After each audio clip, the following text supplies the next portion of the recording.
I'm a leapling. That's what members of the species Homo sapiens are called when they have a birthday on Leap Day, the 29th of February. As you probably know, Leap Day occurs every 4 years. What you probably don't know is that Leap Day does not occur every 4 years. It probably occurred every 4 years during your life, and also during mine, although that pattern is occasionally interrupted.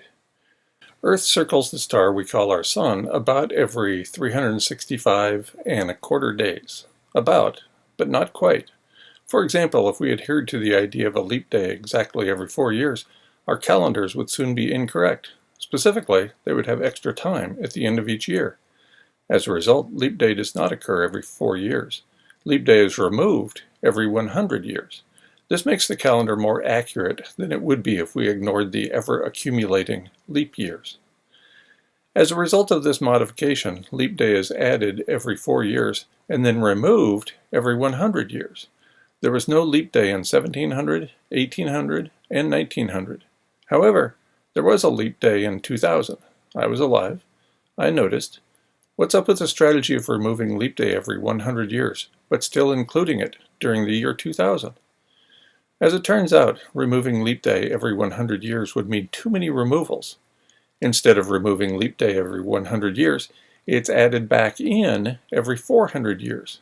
We cannot ignore the ever-accumulating leap years every 100 years. In addition, we cannot ignore the constant removal of leap days every 100 years.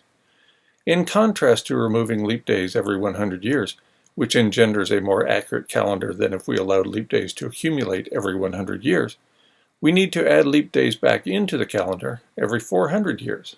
As a result, there was no leap day in 1700, 1800, or 1900. However, leap day did appear on the calendar in 2000. It was celebrated, at least by me, in 2000. When I say celebrated, I mean minimally so.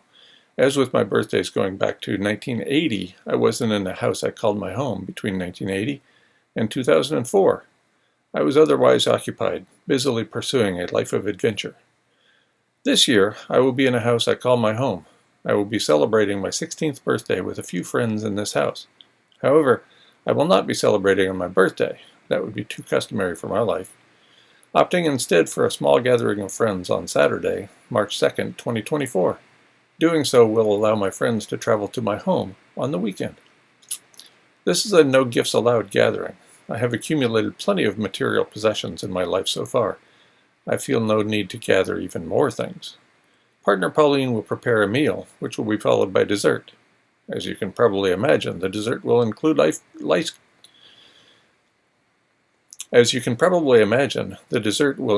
cream. So, there you have it. I'm a leapling. I've been called worse. If your invitation was lost in the mail, by which I mean lost in the ether, feel free to crash the party. In fact, consider this your invitation, with my apologies for the late notice. What this means is that you're not crashing the party at all.